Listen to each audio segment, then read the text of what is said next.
Eminem, Dr. Dre, Kendrick Lamar, Mary J. Blige, Snoop Dogg, and 50 Cent performed during the Pepsi Super Bowl 56 halftime show at SoFi Stadium on February 13. KEVINC. Cox, Getty Images. Fatima Robinson, famous for her choreography for the likes of Michael Jackson, Prince, Aaliyah, Rihanna, Britney Spears and the Oscars, was the mind behind the moves for Sunday's Super Bowl 56 halftime show, starring Dr. Dre, Snoop Dogg, Mary J. Blige, Eminem and Kendrick Lamar. Her second Super Bowl, after having also choreographed the Black Eyed Peas' 2011 performance, proved to be particularly special, with its home base at Inglewood's SoFi Stadium and the first hip-hop artists to headline the iconic show. After months of prep but only 2.5 weeks of rehearsal, Robinson tells The Hollywood Reporter about honoring Compton, combining 6 different performances, with a special appearance by 50 Cent, into one and the biggest challenges along the way to creating an instant classic. Sponsored video. Sponsored by advertising partner. Watch to learn more. First off, what has it been like seeing the response to the show? It's been amazing. You go into it wanting to do the best job you can do, and you go into it wanting to represent hip-hop in such a major way because it's the biggest stage I think it's even been on. So there were definitely responsibilities and obligations to the culture and stuff that I felt like we were really trying to stay true to, but to get the response that we've gotten has just been so great. With 5 individual artists in these elaborate set pieces, what was your overall vision? Devlin was the production creative on this. She's based out of London and she basically did a tour of Compton and she felt like there's parts of Compton that are so iconic. She wanted to just like, what if we pull a street from Compton or pull the different popular places there that people go to, like Dre used to DJ at Eve's After Dark and Tam's Burgers is where everyone would hang out, and the Martin Luther King building was another one that she put there. It was like if you can look at the city from an overhead shot, what would that look like and feel like? And that's why they did the tarp on the floor, so that you really felt like we bought a block of Compton inside of SoFi Stadium. She was like, Fatima, I'm an English woman, you have to be my street guide and let me know what we should populate these rooms with to make it make sense. So I found, and I had worked with before, a drill team called the Black Diamonds Drill Team based out of South Central. And then Dre and I were exchanging Instagram links of different bands that we liked, and there was one group that he liked I sent called the Glitch Mob. We got them in one room so that Dre can just walk through the room and like hit a little piece with them, and Snoop can walk through a room and hang with the drill team a little bit. And it was idea to also create a Snoop's house, the first music video that he had. It was shot in his house so that, inspired, when he comes down the stairs into the houses, it was just all familiar places for the guys to hang out in and perform on top of. What were your conversations like with each performer? Dre had called me at the very beginning and was like, Fatima, I really want you to come on board and do this, and I had an idea of doing the sea walk, choreographed sea walk, which was so amazing because we had never seen the sea walk done like that. That right there I was hooked. I was like, count me in. And then Mary J. Blige, I worked with her for years and I used to dance for her when I was 19. We've just known each other forever and it was just great working with her again. I included in the choreography moves that I know are her go-to staple moves and that she would be comfortable and feel free in. And then I've been working with Kendrick and I just love his energy. Lately he's been doing like guys on stage being soldiers in a way, so we just took that vibe of them just in soldier poses and just brought it to life more. He shared with me the image of a bunch of guys bending down in boxes, so we just took that image and then just brought it all to life. We didn't know how we're going to get rid of the boxes or how the boxes were going to work with the choreography. We just decided to work with the boxes and then create how it would all flow around him.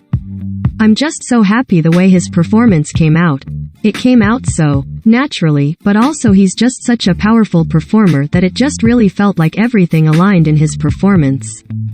Eminem's song is pretty rock and roll in a sense, which was really amazing that they added Anderson .Paak to play the drums to it. At the first place we We weren't able to see the whole crowd rush in on him, so he was watching everybody else with choreography and was like, I kind of have a little choreography envy. And I'm like, I got you, I promise you. So when he saw everybody like nodding to his song and waving their hands and then rushing the stage, he was like, okay, this is great. And then 50 Cent being our surprise, in the original, in Da Club, music video he did the upside down entrance, so we decided to replay that and just have him in a jumping, fun club with sexy people. Each person had their own vibe and energy. Mary's dancers were kind of stomping on 50 Cent's club and then they were all looking up like, who's that? And that was kind of how we tied those two worlds together. It was so cool. Because within this block we were able to feature everybody, it almost felt like a play and a concert at the same time with Dre and Snoop walking through the different rooms to get to places. I really enjoyed that concept. What was your prep time like?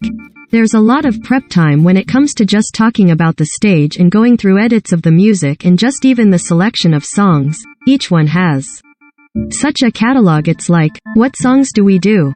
There's months of conversation of that, and getting on Zooms and just going over the different variations of the stage as it begins to take shape and we figure out what we can actually fit in the carts that can get out there in time and all those things. But then the actual physically going into the rehearsal space, we had around 2.5 weeks of rehearsal for it.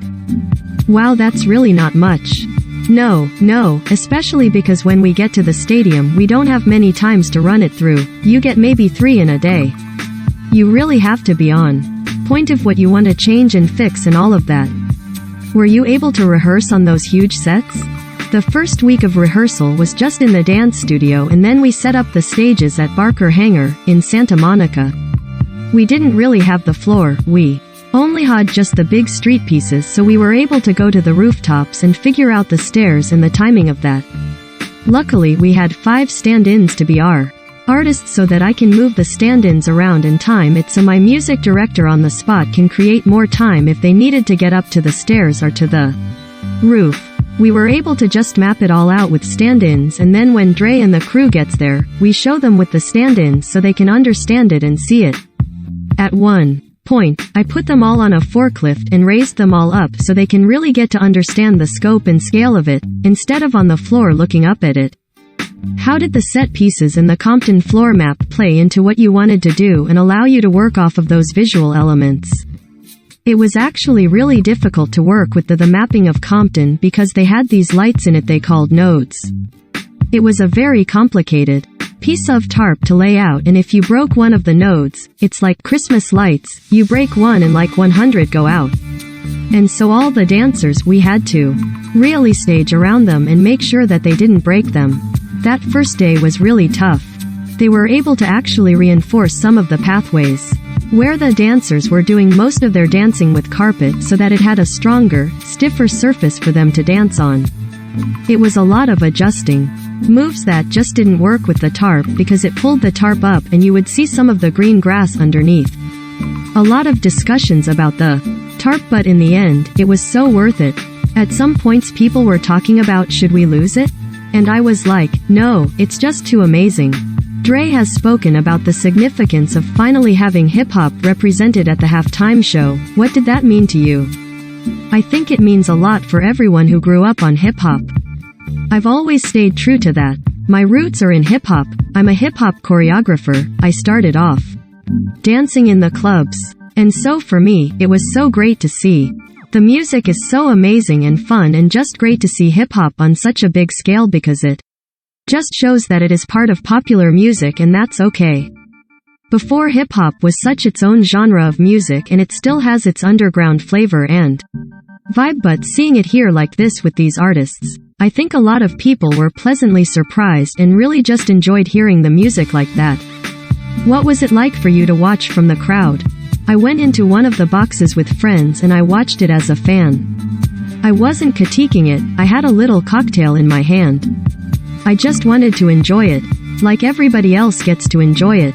It was so amazing. I watch it on TV and it's fun to see on TV, but live there was just incredible. The stadium just erupted and cheered when it came on, and I think it was just so much anticipation for it because of LA getting into the Super Bowl and being at Sophie for the first time. Everyone was so excited for it. It was such a moment. I really had a wonderful time. Interview has been edited for length and clarity.